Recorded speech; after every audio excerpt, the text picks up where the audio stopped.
할렐루야. 주의 은혜가 여러분의 마음과 심령 속에 늘 가득하기를 축복합니다.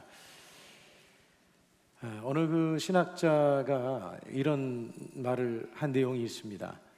하나님은 언제나 회개하는 자의 눈물에서 새 시대를 시작하신다. 우리 같이 한번 읽어보겠습니다. 시작. 하나님은 언제나 회개하는 자의 눈물에서 새 시대를 시작하신다. 하나님 앞에 우리가 진실한 그런 회개가 이루어질 때에 그 안에 진정한 회복이 임하고 또 부흥이 임한다는 것을 이제 말하고 있는 것입니다. 오늘 여러분들이 이 시대의 그런 모습을 이렇게 지켜보게 되어지면 여러 가지 면에 있어서 참 많은 것들이 무너져 있는 이제 그런 모습을 볼 수가 있습니다. 도덕적으로도 많이 해이해져 있고 또 가치관 측면에 있어서도 또 무너져 있는 또 그런 모습들을 많이 봅니다. 공의와 정의가 무너져 있는 이런 모습들을 보게 되어집니다. 요즘에는 그 물질주의, 소위 말하면 물질 만능주의라고 하죠. 돈이 있으면 그러면 죄의 문제도 또 해결을 하고, 또 돈이 없으면 그 돈이 없는 것 때문에 억울함을 당하기도 하는 것이 오늘날 이 시대의 모습이 아닌가 그렇게 생각이 되어집니다.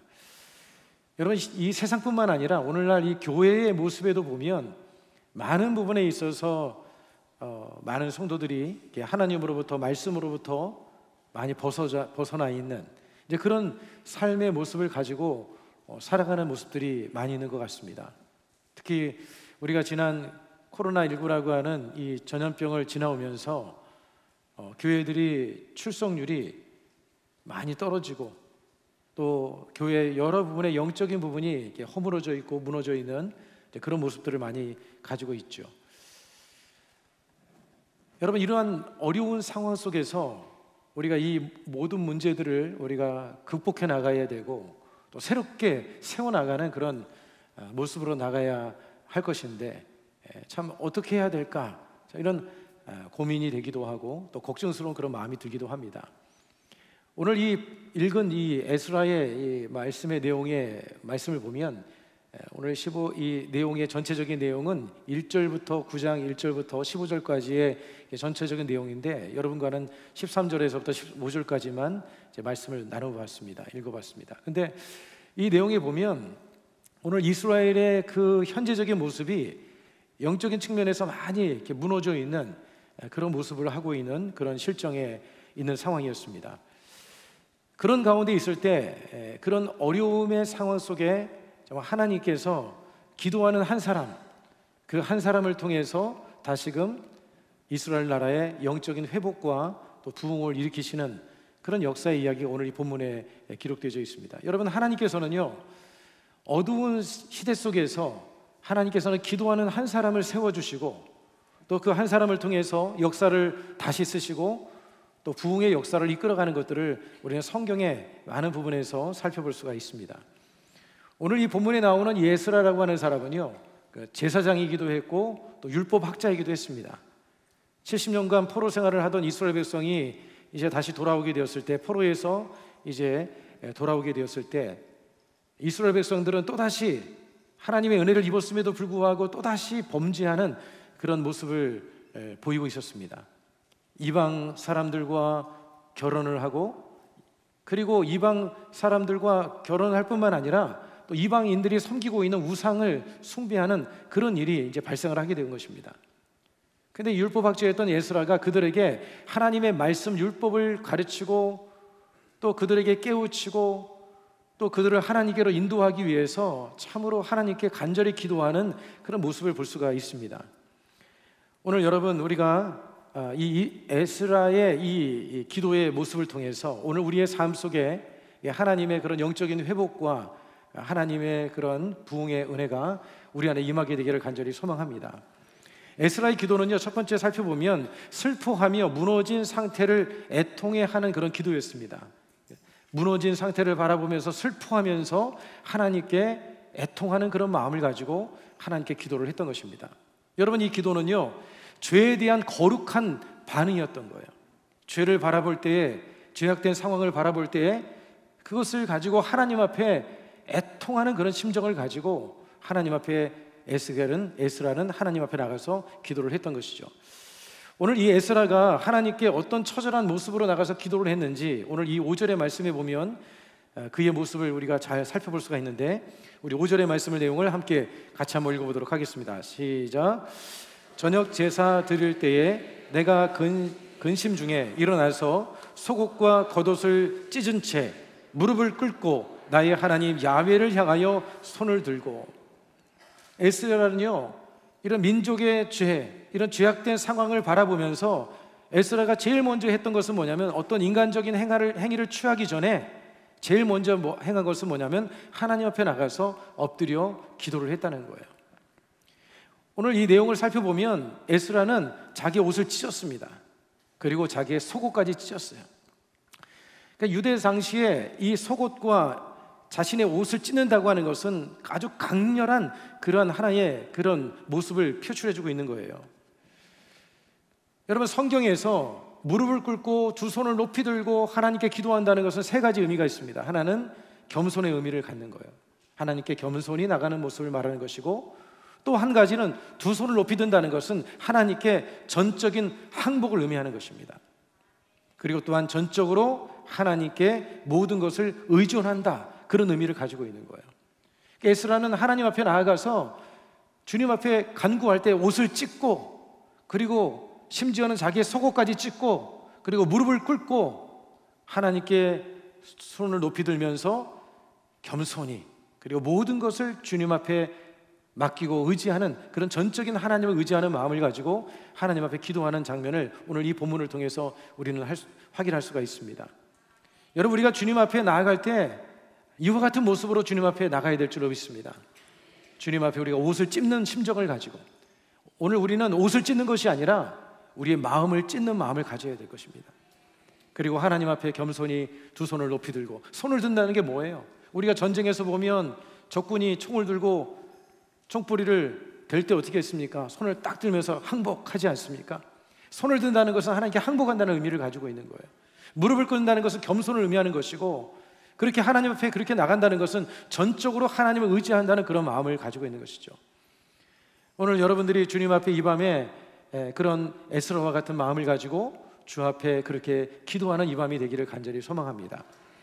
여러분, 에스라의 기도를 보면 이렇게 시작을 합니다. 6절의 말씀의 내용을 우리 함께 같이 한번 읽어보겠습니다. 말하기를 나의 하나님이여, 내가 부끄럽고 낯이 뜨거워서 감히 나의 하나님을 향하여 얼굴을 들지 못하오니 이는 우리의 죄악이 많아 정수리에 넘치고 우리 허물이 커서 하늘에 미치니이다. 에스라는요, 오늘 이 기도의 내용에 보면 너희의 죄라고 말하지 않고 나의 죄라고 얘기를 합니다. 그리고 우리의 죄악, 우리의 허물이라고 그렇게 기도하는 것을 볼 수가 있습니다. 그러니까 이 에스라는 백성들의 이와 같은 영적인 상태, 이런 상태를 바라보면서 죄 가운데 또다시 죄 가운데 빠져 있는, 또 우상을 섬기고 있는 그 모습을 보면서 너무나 가슴이 찢어지는 그런 마음을 가지고 있었는데, 그런데 그들을 위해서 기도할 때 이 에스라는 우리의 죄라고 이렇게 고백을 합니다. 그러니까 이 에스라는 죄에 대한 책임감을 가지고 회개를 표현하고 있는 거예요. 책임감. 그것이 어떤 민족의 죄로만 그냥 여겨지는 것이 아니라 그것을 우리의 죄, 그런 하나의 책임감을 가지고 하나님 앞에 기도하고 있었던 것이죠. 여러분, 당시에 이스라엘 백성들은 어떤 죄를 지고 있었냐면, 하나님께서 이방 민족하고는 통혼하지 말라는 그런 말씀이 있었습니다. 그런데도 불구하고 이들은 하나님의 말씀을 어겼던 것이죠. 그런데 이것은 하나의 문화의, 타락적인 그런 문화의 그런 하나의 그런 것으로 이렇게 그들이 죄를 짓는 것으로 끝나는 것이 아니라, 그것은 어떤 문제를 가져다 주는 것이었냐면 이스라엘 신앙의 정체성을, 근본을 위협하는 그런 것이 되었던 거예요. 이방 민족과 통혼을 엄격하게 하나님께서 금하셨던 이유는 무엇인가 하면, 그들이 우상 숭배에 빠지게 될 것이고 타락한 문화에 빠질 것을 염려하셨기 때문에 하나님께서 이전에 그것을 금하셨던 것이에요. 신명기 7장 3절로 4절의 말씀에 보면 이에 대해서 분명하게 말씀하고 있는데, 우리 이 말씀도 같이 한번 읽어보겠습니다. 시작. 또 그들과 혼인하지도 말지니 내 딸을 그들의 아들에게 주지 말 것이요 그들의 딸도 내 며느리로 삼지 말 것은 그가 내 아들을 유혹하여 그가 야훼를 떠나고 다른 신들을 섬기게 함으로 야훼께서 너희에게 진노하사 갑자기 너희를 멸하실 것임이니라. 여러분, 이스라엘 백성은요 구별된 민족이었어요. 선민이었습니다. 하나님이 선택한 민족이었어요. 그들은 구별된, 세상과는 구별된 그런 삶을 살아야 되는 그런 사람들이었습니다. 그런데 그들이 우상을 섬김으로 인해서 바벨론에 의해서 멸망을 당하고 바벨론에 끌려가서 포로 생활을 70년이나 하는 가운데 하나님의 은혜로 말미암아 그들이 돌아왔는데 또다시 그와 같은 죄를 짓고 있는 이런 모습인 것이죠. 여러분, 에스라는요 그 모습을 보고 애통하는 마음을 가졌던 거예요. 오늘 저와 여러분도 이 죄에 대해서 우리가 애통하는 그런 마음이 우리 안에 마음 속에 있어야 될 줄로 믿습니다.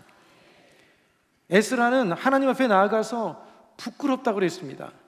오늘날 많은 사람들은요 보면 죄를 지어도 죄에 대해서 부끄러운지를 모르고 죄를 지었음에도 불구하고 애통할 줄 모르는 그런 심령을 가지고 있는 분들이 많이 있는 것 같습니다. 여러분, 우리가 다른 것 때문에 뭐 자존심을 상하고 뭔가 재산적인 손해를 입고 어떤 다른 것 때문에 우리가 애통할 것이 아니라 죄 때문에, 그 죄가 하나님과 나 사이를 막는 것이 되어지기 때문에 그 죄 때문에 하나님 앞에 부끄러워하고 애통할 수 있는 그런 마음, 여러분 그런 마음이 우리의 마음속에 있어야 될 줄로 믿습니다. 요즘 사람들은 죄를 죄로 여기지 않습니다. 그리고 하나님과 멀어지는 것도 그렇게 크게 유념하지 않는 그런 모습을 가지고 있는 것 같습니다. 세상 문화의 가치에 휩쓸려 삶을 살아가면서도 이에 대해서 안타까워하는 그런 마음들은 또 잊어버리고 살아가는 그런 모습이 아닌가 생각합니다. 오늘 여러분, 우리의 마음속에 정말 이 애통하는 마음이 회복되기를 간절히 축복합니다. 여러분, 예수님께서 마태복음 5장 4절의 말씀에 보면 이렇게 말씀했습니다. 애통하는 자는 복이 있나니 그들이 위로를 받을 것이며. 하나님의 위로가 어떤 사람에게 임하느냐? 하나님 앞에 애통하는 사람, 눈물로 하나님 앞에 기도하는 사람, 그런 사람들에게 하나님의 위로가 임하게 되어지는 거예요. 여러분, 애통함은 회개의 시작을 가져오는 것이고, 애통함은 여러분 부흥의 역사를 이루게 만드는 거예요. 주님 안에서 우리 안에 이런 애통함이 회복되어져야 되는 거예요. 여러분, 다윗을 보세요. 다윗은 회개의 은혜를 경험했던 그런 사람입니다. 다윗이 그가 평온할 때 그 밧세바를 범함으로 인해서 하나님 앞에 큰 죄를 지었습니다. 그때 나단 선지자가 나와서 그의 죄를 지목했을 때 다윗은 어떻게 했습니까? 이에 대해서 다윗은 변명하지 않았습니다. 자기가 가지고 있는 권세가 있다고 해서 그것을 가지고 반항하지도 않았습니다. 하나님 앞에 자기의 죄를 인정하고 애통하며 나갔을 때 하나님께서 다윗을 버리지 않으셨어요. 그리고 다윗을 이스라엘 나라의 위대한 왕으로 하나님께서 삼으신 것을 우리는 잘 알 수가 있는 것이죠. 여러분, 주님 앞에 우리가 마음을 찢고 회개하는 마음으로 나아갈 때 하나님께서 그런 사람들을 용서해 주시고 긍휼히 여겨주시고 하나님의 은혜를 허락해 주시는 거예요. 여러분, 시편 51편 17절의 말씀에 보면 이렇게 말씀합니다. 하나님께서 구하시는 제사는 상한 심령이라. 하나님이여 상하고 통회하는 마음을 주께서 멸시하지 아니하시리이다. 하나님께서는요, 통회하는 마음, 그렇게 애통하는 마음을 주님께서는 결코 멸시하지 않으신다는 거예요. 여러분, 바로 부흥은 언제 일어나느냐? 바로 이런 애통하는 마음을 가지고 진실한 회개를 이루게 될 때 진정한 부흥의 역사가 일어나게 되어지는 것입니다. 그 다음에 두 번째로 오늘 이 에스겔은 이 기도를 보면 그들이 아니라 우리의 죄를 자복하는 기도를 드리는 것을 볼 수가 있습니다. 죄는 누가 졌습니까? 이스라엘 백성이 졌죠. 그런데 이 에스라는 하나님 앞에 기도할 때 어떻게 기도하냐면 우리의 죄다, 우리의 죄다. 에스라는 우리의 죄다, 그렇게 기도를 합니다. 공동체적인 그런 회개의 역사를 이루는 것을 볼 수가 있는데요, 앞서서 우리 6절에서 살펴봤던 것처럼 거기에도 보면 우리의 죄라고 이렇게 표현을 하고 있는데 7절에도 보면 이렇게 고백을 합니다. 우리 7절 말씀의 내용들 같이 한번 읽어보겠습니다. 시작. 우리 조상들의 때로부터 오늘까지 우리의 죄가 심하매 우리의 죄악으로 말미암아 우리와 우리 왕들과 우리 제사장들을 여러 왕들의 손에 넘기사 칼에 죽으며 사로잡히며 노략을 당하며 얼굴을 부끄럽게 하심이 오늘날과 같으니이다. 에스겔은요, 니들의 죄라고 얘기하지 않고 나의 죄라고만 말하지 않고 우리의 죄라고 말해. 우리의 죄. 분명히 에스겔은 이런 죄를 범하지 않았습니다. 당시에 여러분, 앞서 말씀드렸던 것처럼 이스라엘 백성들은 이방인과 통혼을 하면서 우상을 숭배하고 있었는데, 그런데 그런 일들을 누가 먼저 하고 있었냐면 그 당시에 지도자들 위치에 있는 사람들이 그런 일들을 하고 있었던 거예요. 여러분, 그것을 바라볼 때 에스겔의 마음이 얼마나 참 기가 막혔겠습니까?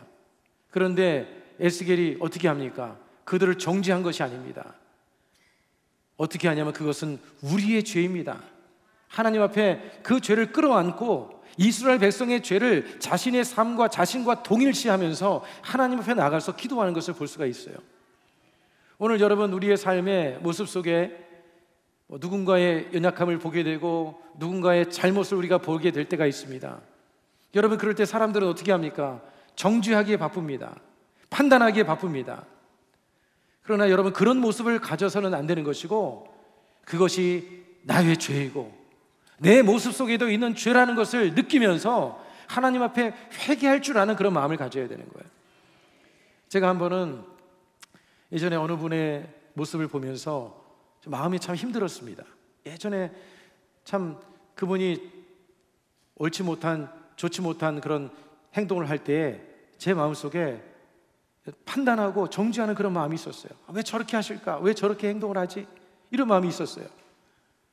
그런데 오늘 하나님 앞에 기도하는데 하나님께서 저의 마음속에 어떤 마음을 주시냐면, 너도 똑같은 인간이다. 너도 똑같은 그런 죄를 지을 수 있는 죄의 본성을 가지고 있는 사람이다. 그리고 나서 제 자신을 가만히 생각해 보니까 저도 충분히 그보다 더한 죄를 지을 수 있는 그런 존재라는 것을 제가 깊이 깨달았어요.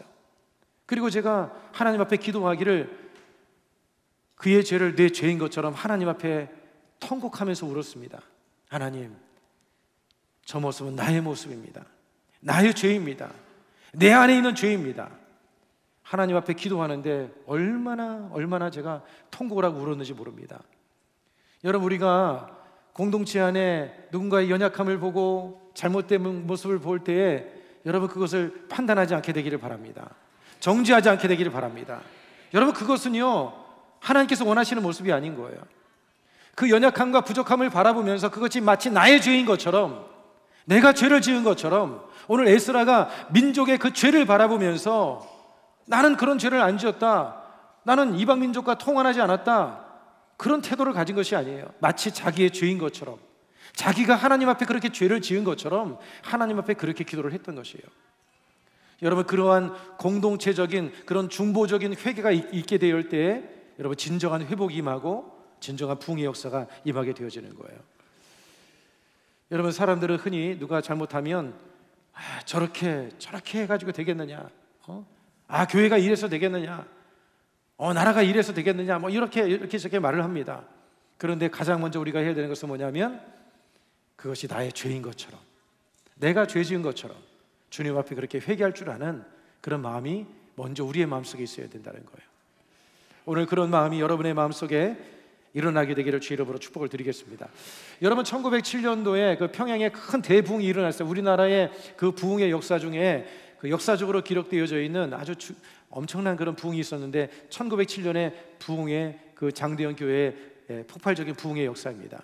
그런데 그때 부흥의 역사가 일어난 것은 어떻게 일어나냐면, 그때 길손주 장로님이었죠. 목사가 되기 전에 장로님이었는데, 이분이 먼저 회중 앞에서 자신의 죄를 고백하면서 회개 역사가 일어나고 부흥이 일어나게 되어진 거예요.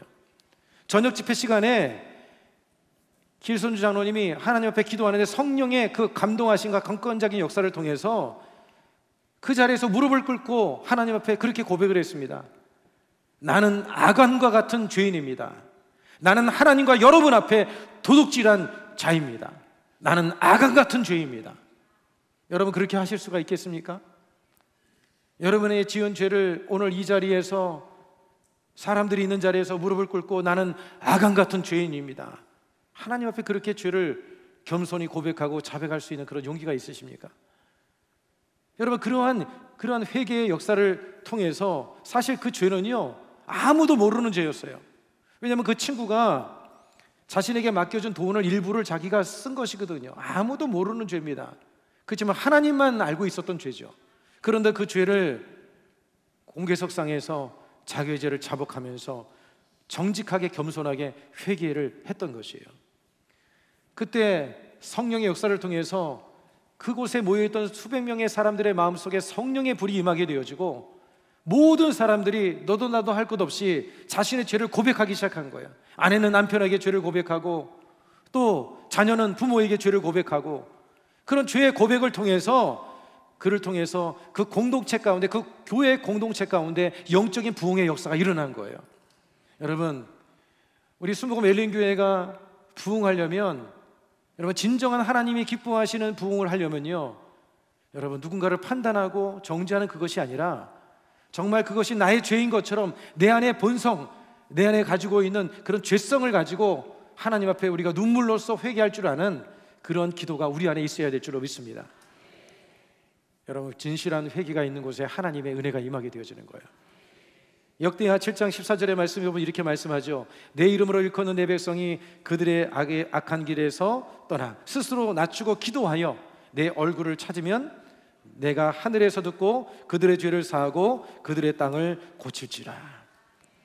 오늘 우리가 이 시간에 이 밤에 여러분 에스라처럼, 그리고 길선조 장로님처럼 하나님 앞에 그렇게 기도할 수 있는 이 밤이 되기를 주님의 이름으로 축복을 드리겠습니다.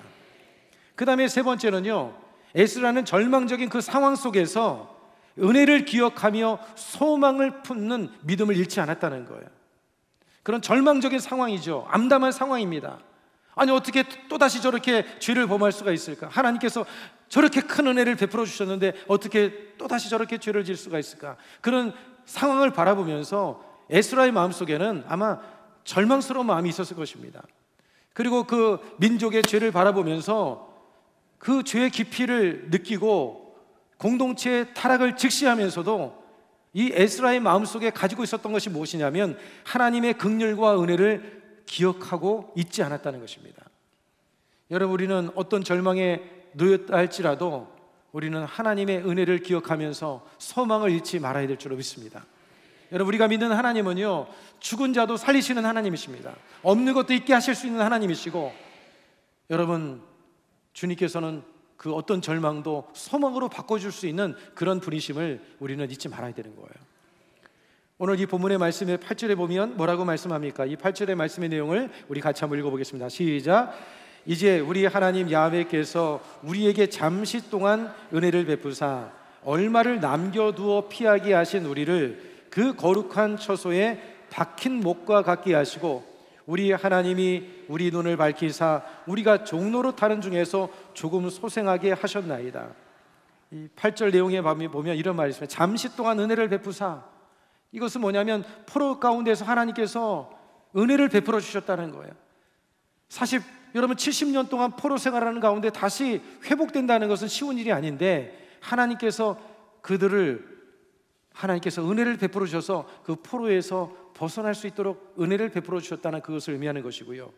남겨두어 피하게 하신 우리를 남겨두어 피하게 해주신 이들이라고 하는 것은 누구냐면 그 어려운 상황 속에서 하나님께서 구루터기 같이 그들을 남겨주신 그런 은혜를 베풀어 주셨다. 그것을 말씀하는 거예요. 그 다음에 거룩한 처소에 박힌 못과 같게 하셨다는 것은 뭐냐면 여러분, 박힌 못은요 흔들림이 없습니다.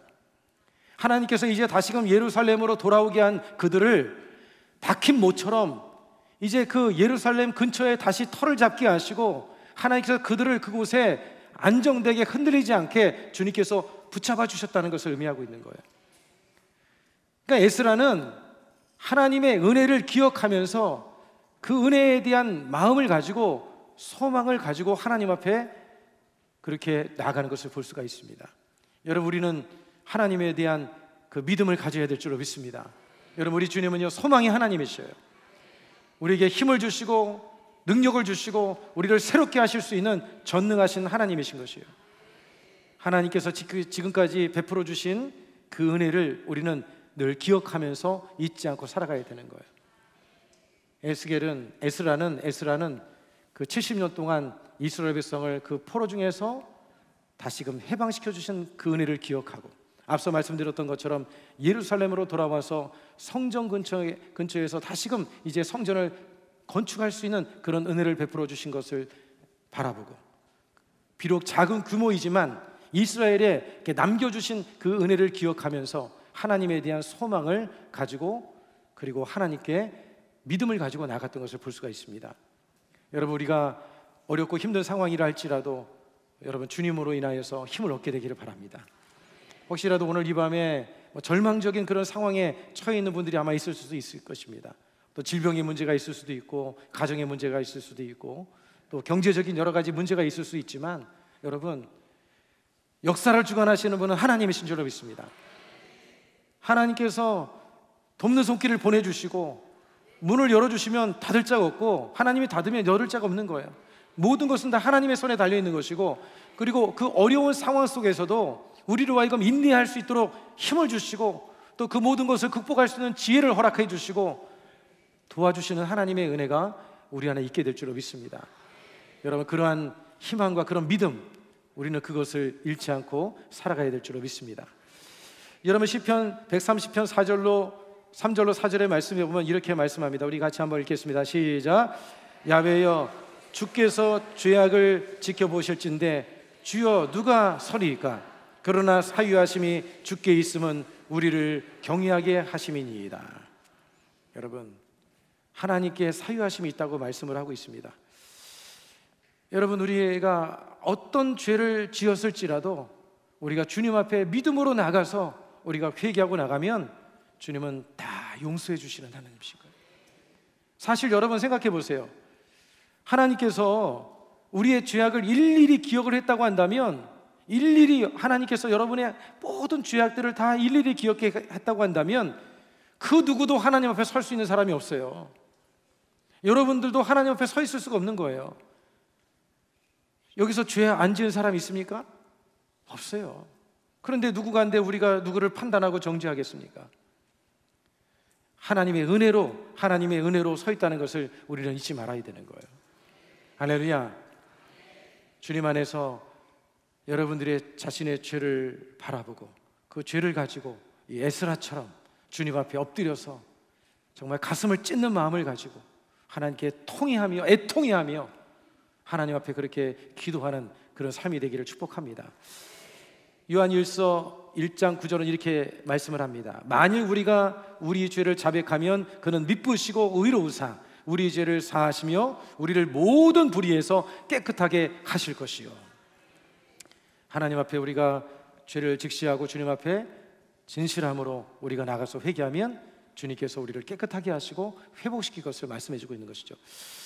여러분, C.S. 루이스라고 하는 분이 그 순전한 기독교에서 이런 말을 했는데, 그 책에 보면 이런 글이 있습니다.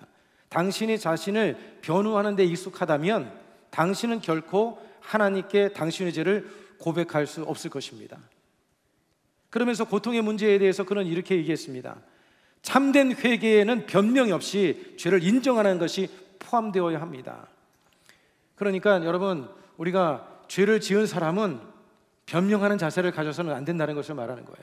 하나님 앞에 솔직히 자신의 죄를 하나님께 온전하게 주님 앞에 고백하면서 회개할 줄 알아야 되고, 그리고 또 한 가지, 누군가의 연약함과 부족함을 보고 우리 공동체적인 어려움을 바라볼 때 그것을 정죄하고 판단하기보다는 그것이 나의 죄인 것처럼 내 안에도 그런 죄를 지을 수 있는 충분한 연약함이 있다는 것을 깊이 깨닫고 하나님 앞에 그것을 가지고 눈물로 기도할 수 있는 에스라와 같은 그런 기도의 사람들이 되기를 주님의 이름으로 축복을 드리겠습니다. 여러분, 에스라가 흘린 이 눈물의 기도가 여러분 이스라엘의 영적 부흥을 가져온 것입니다. 오늘 우리는 이런 마음을 가져야 돼요. 죄에 대한 깊이 애통하는 마음, 그리고 또 한 가지는 공동체의 죄를 나의 죄인 것처럼 기도할 줄 아는 마음, 그리고 절망 속에서도 하나님의 은혜와 긍휼을 잊지 않는 마음을 가지고 우리가 주님을 바라보며 믿음으로 나아갈 수 있는 저와 여러분이 되기를 간절히 소망합니다. 여러분, 그런 마음으로 우리가 이 민족을 바라보고 이 나라를 바라보고 우리 교회를 바라보고 우리 공동체를 바라보면서 에스라의 심정을 가지고 주님 앞에 기도하며 나갈 때 우리 안에 하나님의 큰 은혜와 역사가 임하게 될 줄로 믿습니다.